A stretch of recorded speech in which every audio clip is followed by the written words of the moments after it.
And we're live.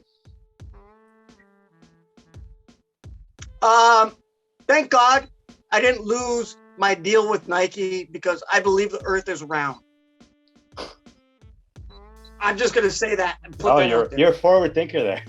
Kenyon, can you confirm that the earth's round? I don't know. Take a look at my butt.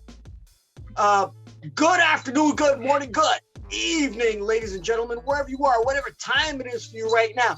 Just know that you are locked in until the point with Skip and the King. You guys know what to do. Go down there, click subscribe, click like, leave a comment. Thank you guys for your support and enjoying our fantastic guests, especially today. This is a first for us. We have 3 guests, and y'all been asking for them, so we decided to bring them on just for you guys. Okay, Dan, man, we got the East Coast to the Tim Roache, aka the Coach. Well, Nick Nurse's doppelganger. Skip, yes, I'm going to beat that joke like a dead horse until it turns into glue. We also have my man that I've known for, I don't know how many decades now, my man, Andrew Reece from the Reece Report. You guys go out there on Facebook, check him out, because that's where I go for my sports news at the beginning of every day. And then we also have, our fan favorite.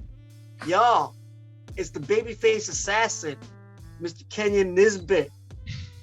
Are you guys doing good today? Because I think since there's a lot of us, we need to get into this. Y'all good? Good. All right, cool. Okay, so the Raptors season is over. Apparently, if you haven't been sleeping under a rock, I think you might know that.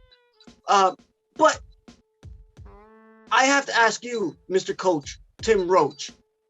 The Raptors, they did have a pretty good season due to expectations from Vegas and from even us prior to the season. Well, not me, maybe Skip.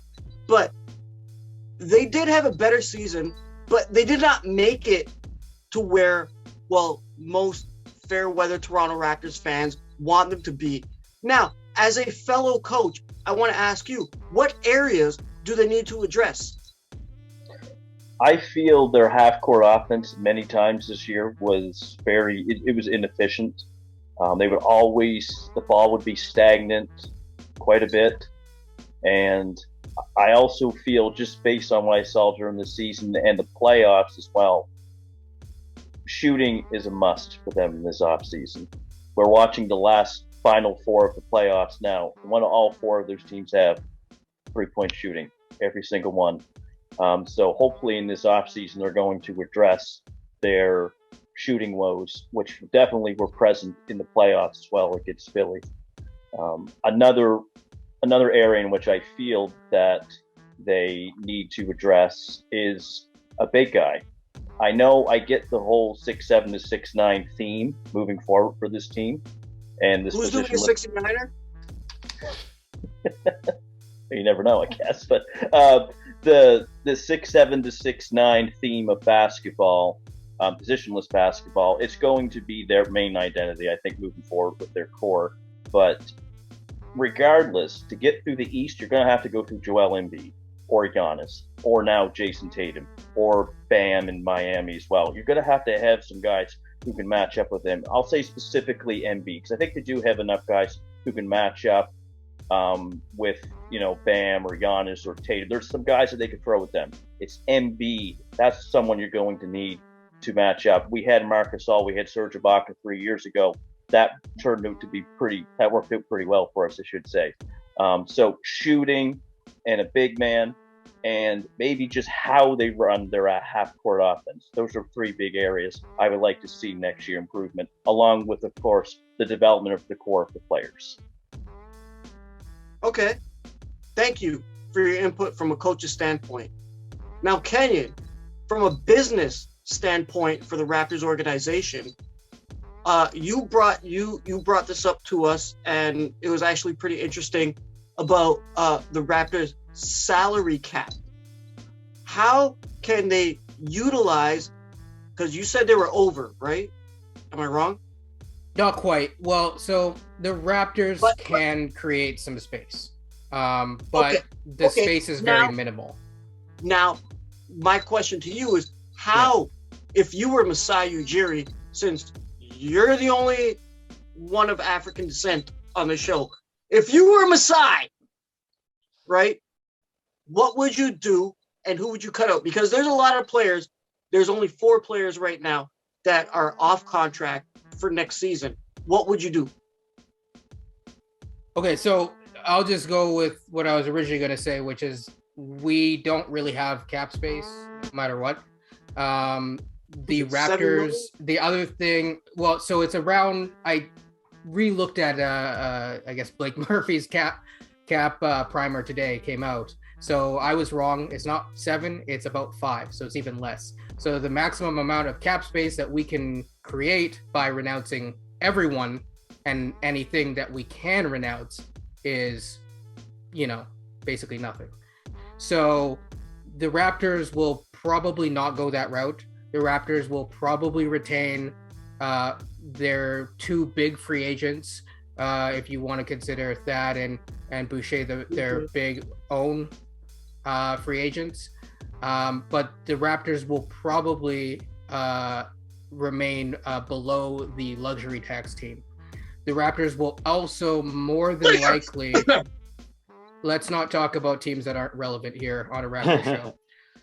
The Raptors are more likely. Sorry, that's about 27 million, right? Between the cap and the luxury tax, by my math. I mean, the official number hasn't come out yet, but yeah. So, so basically, the Raptors are gonna be an above the cap, below the luxury tax team. They will have, before they re-sign their guys, a non-taxpayers mid-level exception and a biannual exception to play with.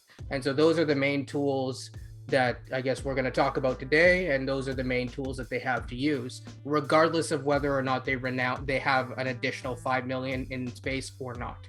That's really all you have. So let's go. Well, hopefully Larry Tannenbaum can cut a check.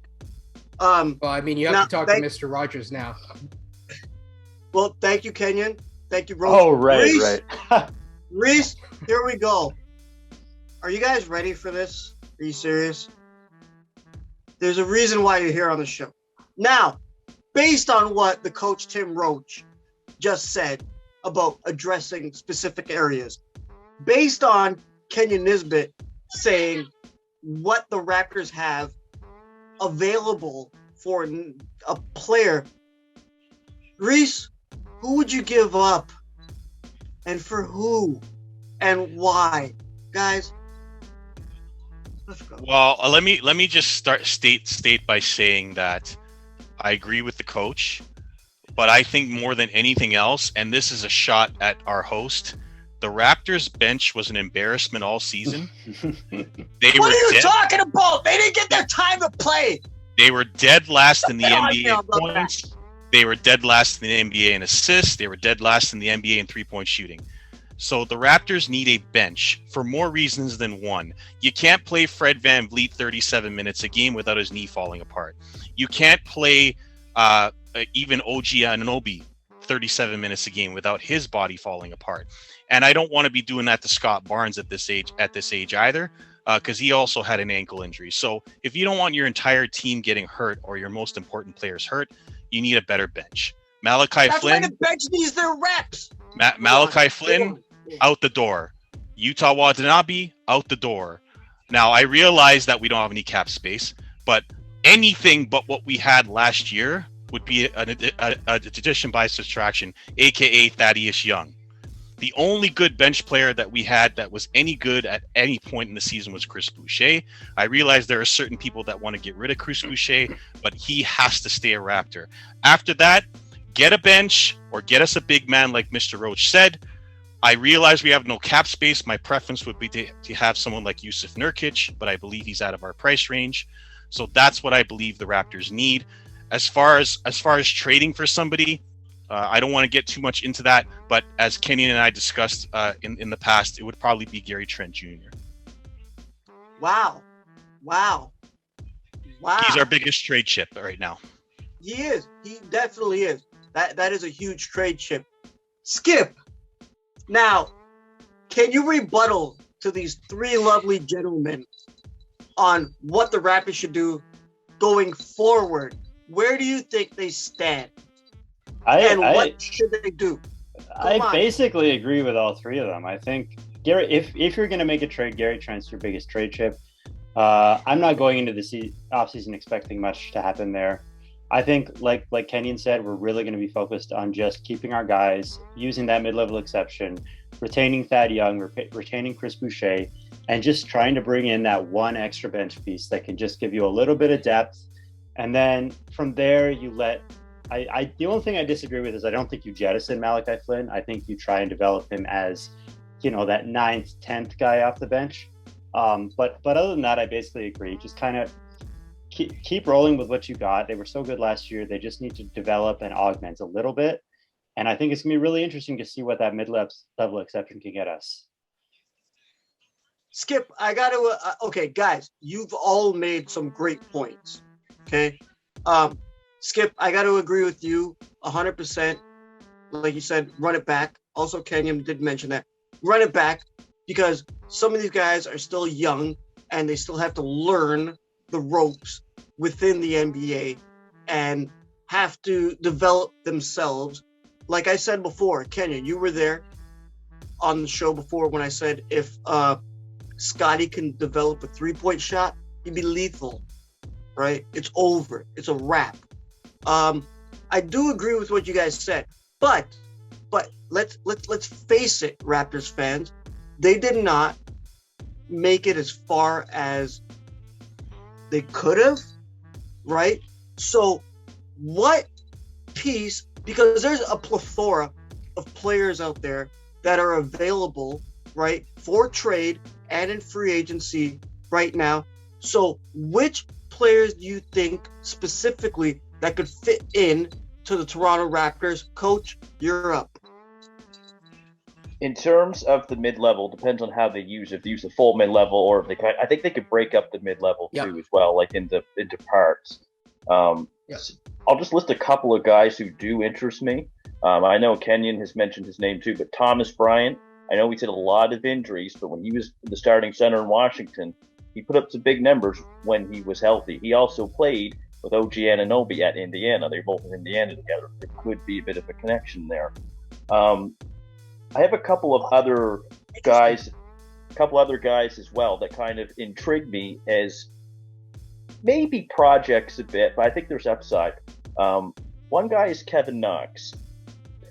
He was stuck with Kevin Knox with the New York Knicks, he's with Atlanta now. He got traded, and the only reason is I think he's someone you get some really cheap, and we can maybe possibly develop him in our system. That's what more like a minimum salary guy. I think. That's a minimum. That's the minimum. So one thing I'll say and is that works out based on what Kenyon said with the salary cap.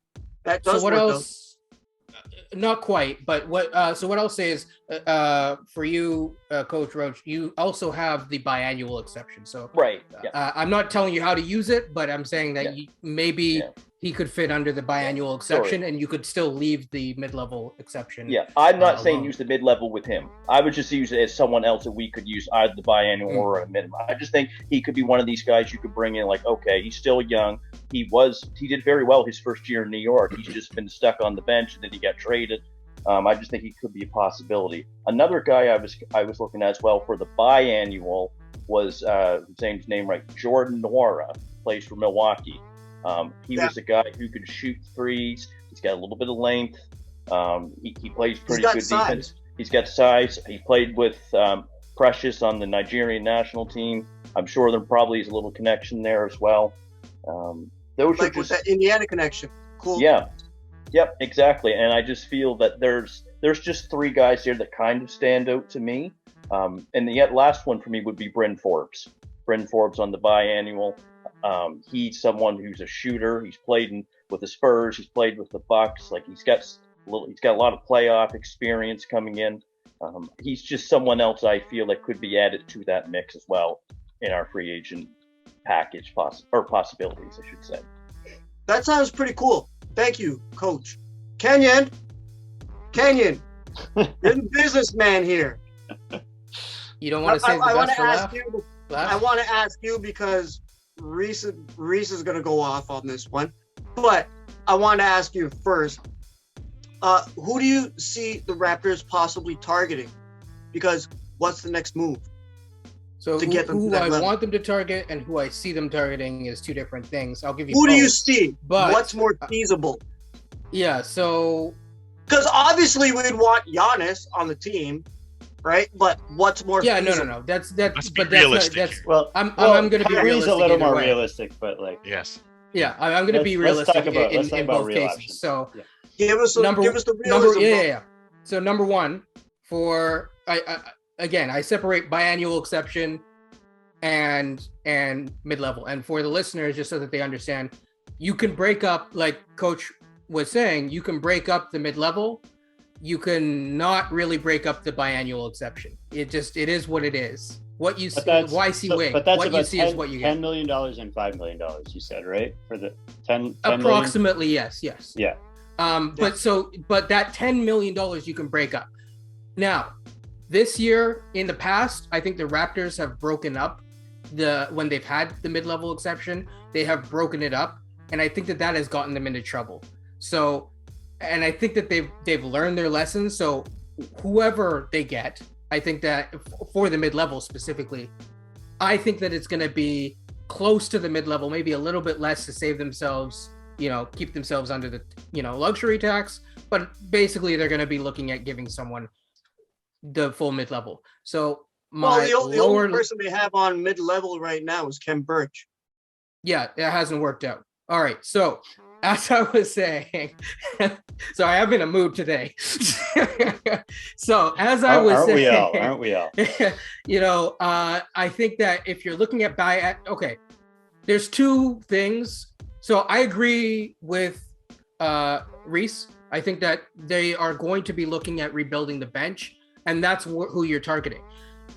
So how I looked at these guys when I was deciding guys is how they factored in terms of their actual defensive versatility score, their creation scores, as well as their what's called a portability. So in other words, if you put player X with 4 random dudes, is he still good, and how does he work out? For the biannual exception, sucked on Orlando. No, he still would be good. That's not. So in terms of so the way I look at it is the Raptors, when you look at their 3 guys that I really like, for that versatility score, they all score it above the 90th percentile, actually technically above the 93rd percentile. Who's the Scottie 3? being 99, OG, and Siakam. Okay? So in terms of defense, that's, what they value. I think the other thing is we're not going to be looking for a big man in terms of the amount of money that we invest in it this time round.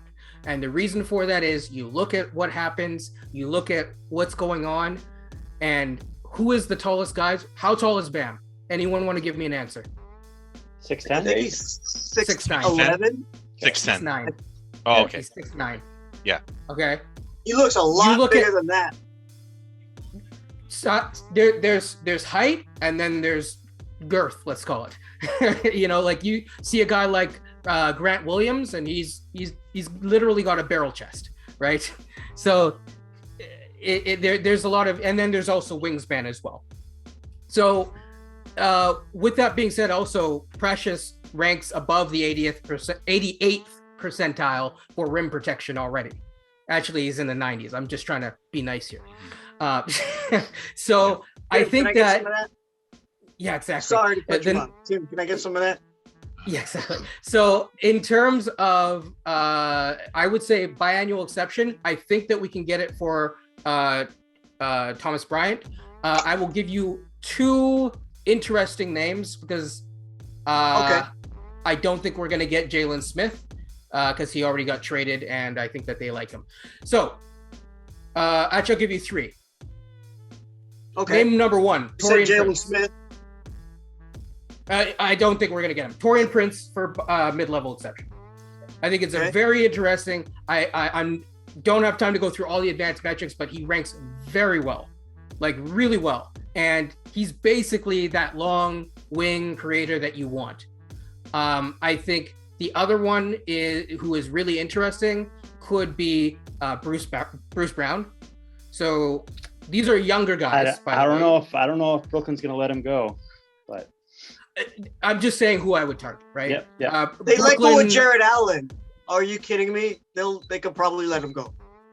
Yeah. So So the other person that I would consider, if you want, I know there's some other names that have been floated around, but I will say, and to give Skip credit on this, although I still think it's a gamble and I'd want to see those medical records, I think Oladipo is interesting, but I would prefer the other two.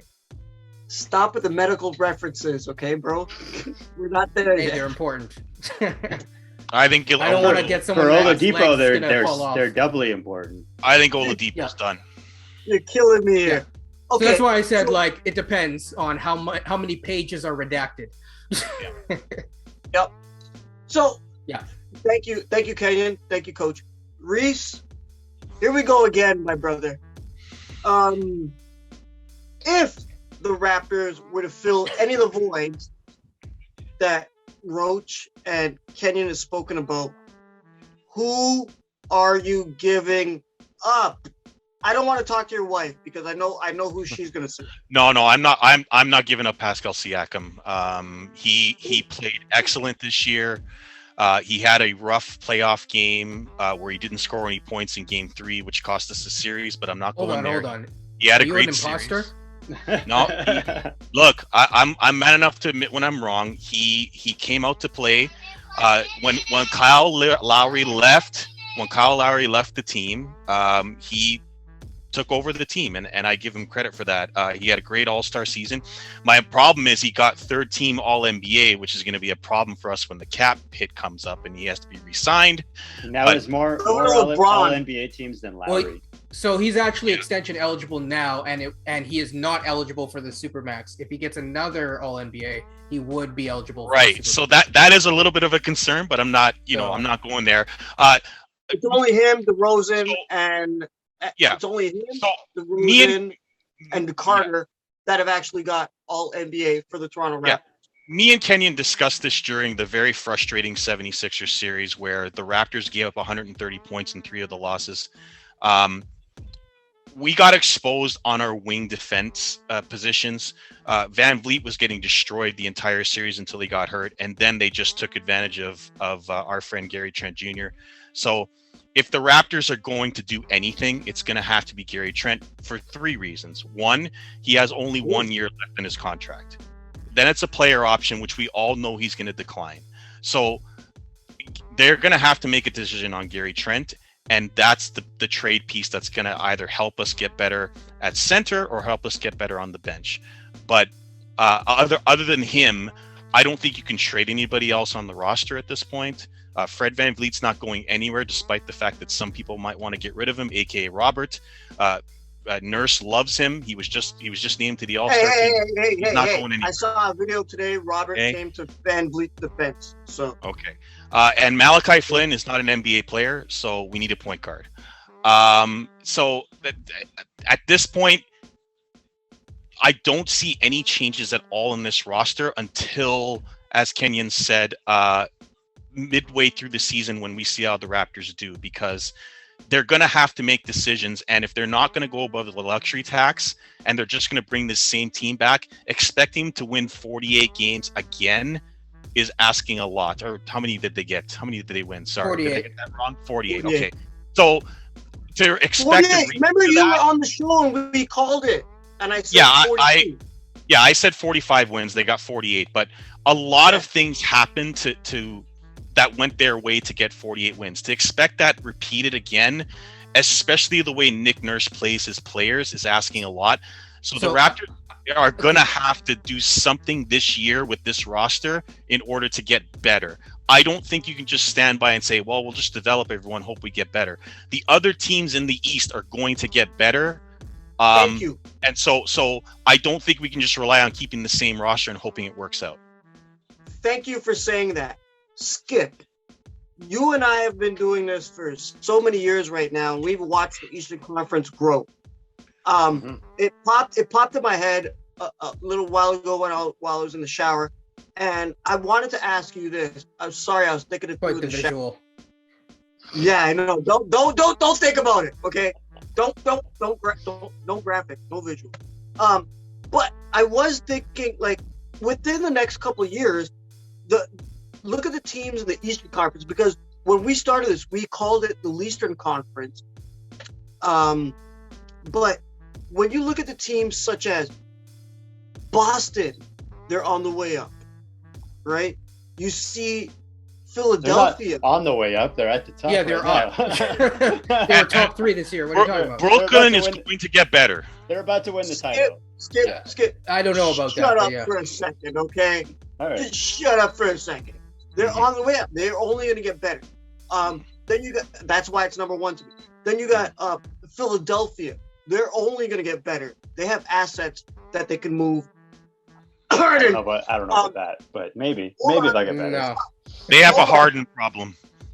Hold on. There's also the other teams such as Milwaukee. They can only get better. Knicks? Are you kidding me? I'm being silly. Yeah, I know this. Atlanta. Maybe Atlanta gets better. That's what I was going to say. That was my next team. Atlanta is only going to get better.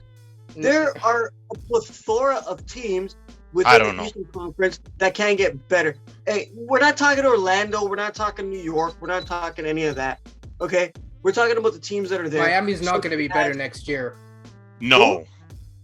The Raptors, I'm saying this right now. The Raptors are a top 5 team next year without doing any major changes. I think that's a reasonable expectation. Of course. Of course. They bring back Boucher. At the beginning of the year, I said they're going to be number 5.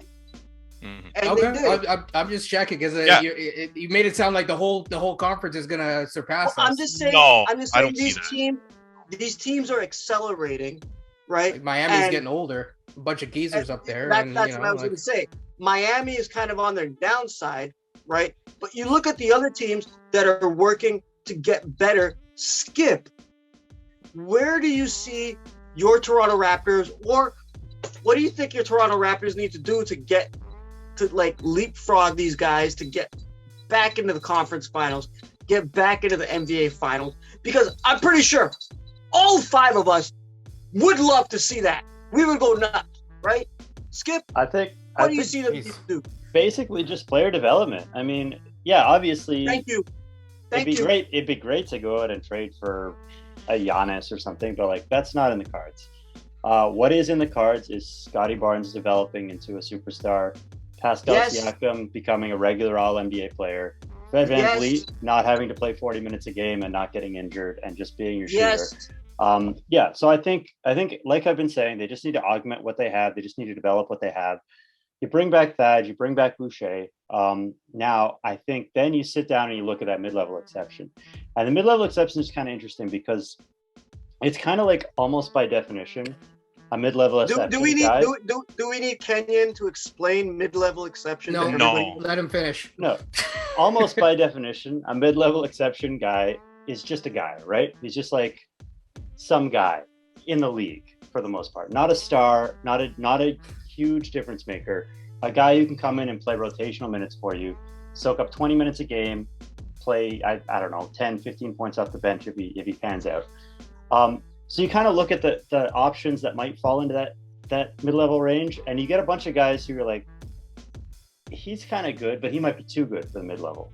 And then you get guys who are like fading star or fading role players, like aging role players, or you get a guy who's coming up and hasn't quite panned out yet, or you get a guy who's coming off an injury.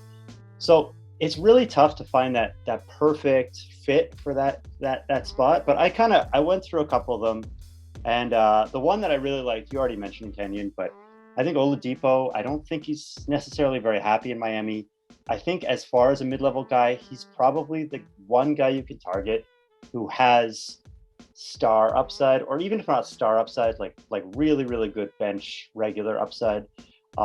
He could be a really exciting scorer. He could be a pretty good defender. So you want him on the bench? Yeah, he'd be coming up the bench for me for sure. And I think he can play some decent defense. Obviously, at this stage of his career, he's had so many injuries. It'd be very risky. There'd be a huge chance that he wouldn't pan out. But if you're going for shooting for the moon, as you say, I think Oladipo is an interesting candidate. I think so. Generally, I think what the Raptors are gonna kind of do is if they end up using both the mid-level and the biannual, I think I would probably use the mid-level on some type of a guard type, some type of a scorer, wing, shooter, probably a guard. And then maybe you throw the biannual at just a matchup big, just like a guy. I mean, I hate to bring up Andre Drummond, but like a guy like that. Oh God, no. A guy like that. that. Are you kidding me? Yeah. Skip, stop talking. It doesn't have to be him. It doesn't have to be him. I'm talking about like a guy. Are you gonna mention Whiteside now? Or Whiteside. No, but like these are your minimum salary guys that you bring in, matchup guy off the bench. You know, we had him in like we had Whiteside on this roster at some point, and we cut him, and we were right to cut him. Gary Payton II too. Yeah, that was unfortunate. That was a mistake. That was a mistake. But Anyway, my point is the biannual, that $4 to $5 million. That's not going to be an impact player. That you're going to be going out there and you're going to look for a guy who can just play matchups, who has a little bit of upside. I think the mid-level is where you're looking to bring a guy in who is a regular bench contributor. And that's where I go down that list. I see names like Gary Harris. I see names like Austin Rivers. Austin Rivers has gotten a bad rap some places that he's played, but I think he can come in and play. If his role is 18 minutes a night to spot Van Vliet and a couple other guys, I think you could do worse than that. I think Bobby Portis is a really interesting name. Obviously, the Chris Boucher question is big up in the air, but he could be a replacement if Boucher ends up getting a big contract somewhere else. So we'll talk about that on another episode. Yeah. Those are some of like the names I just generally, I think you want to bring in a shooter, someone who you can rely on off the bench in that spot. I don't necessarily know if those names are going to be available in that price range. Obviously, you're going to have to, if you're going after the better players in the mid-level market, you're going to have to recruit them a little bit because they're going to be shopping their services around. It's not so much just throwing money at a guy because everyone can offer the same mid-level for the most part. I think it's selling them on a roll. Basically. You're selling them on like starter minutes. You're selling them on a championship. You're selling them on playoff team, et cetera, et cetera. It's your last hurrah. Those three guys are names that I would point out. Another guy I saw was DeLon Wright. Like I'd like a reunion with DeLon Wright. I think he would fit pretty well with this team, to be honest with you. I thought you would have said Jakob Poeltl, but Poeltl's not a free agent. We're talking about free agents back. I'm going to throw Gary Payton's available if you want him back. Yep. He's interesting, but I like him. It's the age which worries me. He's a defensive specialist, right? So it does sort of work with this team. I like Gary Payton's fit. I do. Yeah. He has good offensive numbers as well. It's just for me, again, the people that I looked at were under the age, outside of Oladipo, were under the age of 27. Right. Yep. And he's oddly old. Yes. Yeah. He is a bit older. Hey, man, ain't nothing wrong with being older than 27, okay? Right.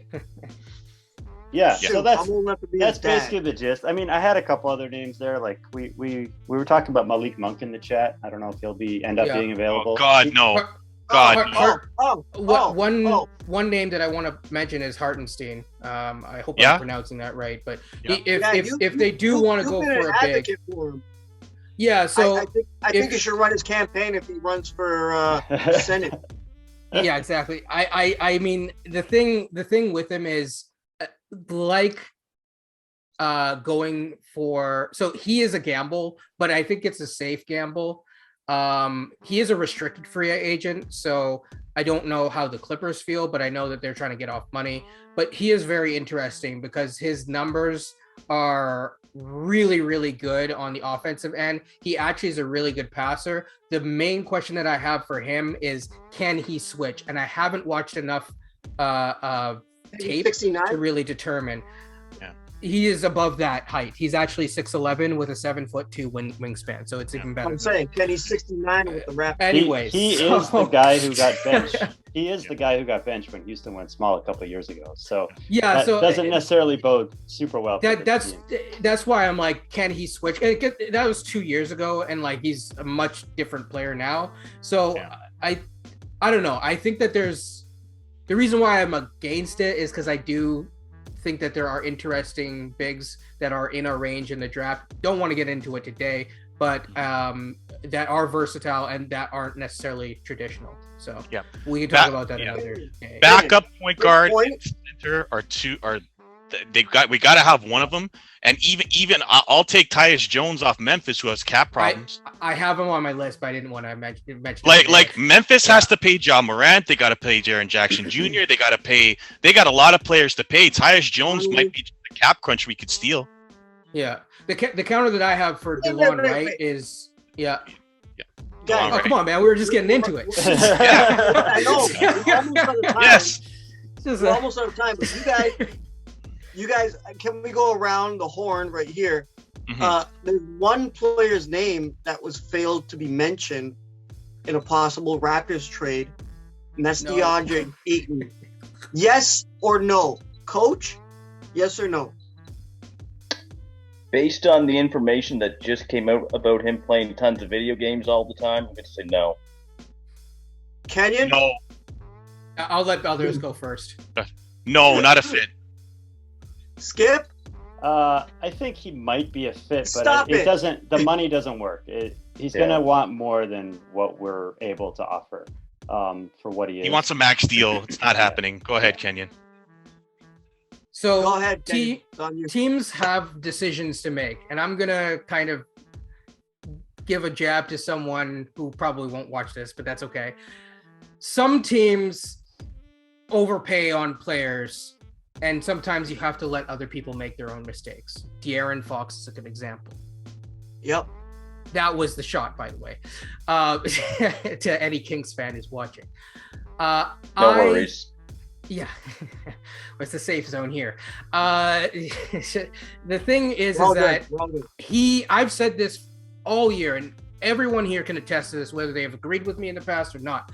I have said that he is not a max player. I think that his correct valuation is around 23 to 25 million.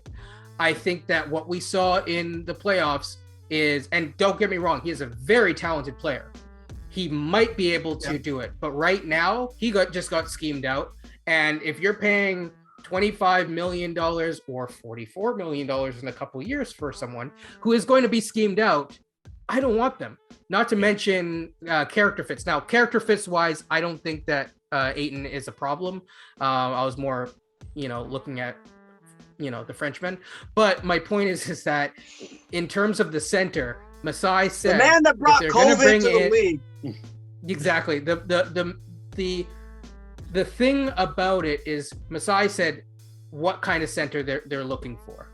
They're looking for someone who fits. If they don't fit, get out, look at something else. Even at 20 million, though, that doesn't fit in the Raptors budget. So he doesn't fit. And just in case anyone forgot, he got tortured by Giannis. Absolutely tortured by Giannis. So if you're trying to win a championship, you don't want DeAndre Ayton as your center. I'm sorry. Well, the other thing too is that outgoing salary. Right. If you really want to go, you have to give up $20 million of outgoing salary. So you're looking at giving what you want to give up is Trent. They have a lot of Trent types. Right. So the people that they would either value is Siakam, which is hell no, and OG, which is no. No. So it's not happening. I think Roache wants to say something. Yes. Just one take here. I'm making a bold prediction. I don't know if it's that bold or not, but Precious, I think, will start first of the year. Thank you. I agree with you 100% on that one. Yes. Well, with Birch as your other option, of course he's going to start.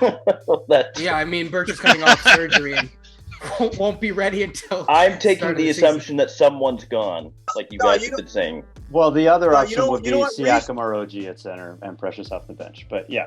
You know what, Reece?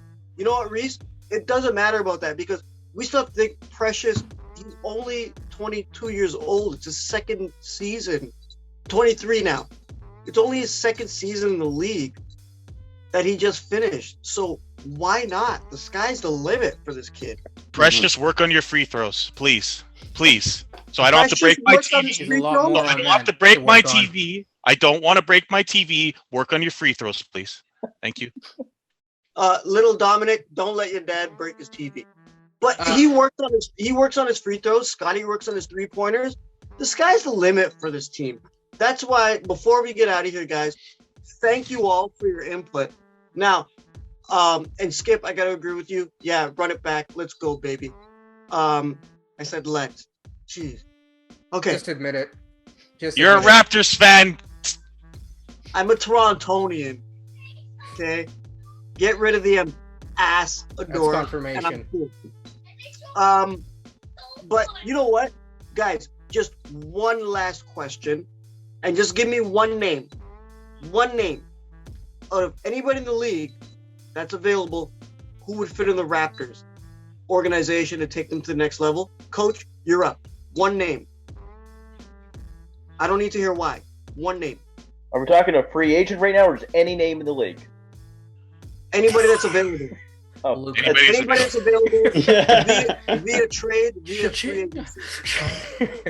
I'm going to be realistic with when I say this. I don't know why, but Mo Bamba. Okay, I like that. Good name. Kenyon, one name. So again, free agents. Someone who's available. Or trades. Yeah. You know what? Because I want you want to talk about this at some point, and this should be an episode, and I'm saying that here right now. But Mitchell is a very interesting guy. So yeah. Donovan Mitchell. Okay. Donovan Mitchell. Yes. Okay. Mr. Short but very long wingspan. Oh, whoops! I just said something. You gotta get that spider. I will give you a name that I think we can get and a name that we won't get. Okay, Nurkic. I've been talking about it for months, and Jaren Jackson Jr. Whoa, we're not gonna do that. No chance. Well, Nurkic is possible, but JJJ, no way. Okay, Skip. Other than Jakob Poeltl, I'm gonna steal one of Kenyon's. Because I don't have one off the top of my head, but I do think Miles Turner would be an impact player on this team. If he has a leg. Yeah. I agree with you, Skip. I think if Miles Turner would have joined the Raptors, I think that would be a great asset. It's amazing. But guys, we're short on time right now. So the one and only, the coach from the East Coast, Mr. Tim Roache. Thank you for coming on. The one and only, the mouth of the North, Mr. Andrew Reece. You think his mouth is big? I'm not taking a shot. I'm not taking a shot at this show. Right? The mouth of the North from the Reece Report, the one and only Mr. Andrew Reece. We got the babyface assassin right there. The one and only Kenyon Nisbett, the genius right there. And then we got that guy over there. What's his name? Skip? Simon? Something like that. I don't know. If you guys want to find him, just go buy his book on Amazon.ca. I don't know, SimonBroder.com, something like that. You guys know who I am, right? The one and only, the King Hussein. Thank you guys for sticking with us and enjoying this episode. We appreciate your support. We will be sending out that toque for you. And then we have another giveaway that we're starting off with. Kenyon, stop. You're killing me right now. You're taking me out of my bit. You're killing me, man. Oh, God. All right. But on behalf of all of us, we appreciate you guys. So thank you guys for your support. You guys go support them more than us. We would love it. I'm pretty sure they would love it. Kenyon's dying over there. So on behalf of all of us, good afternoon, good morning, good evening, good night, and peace.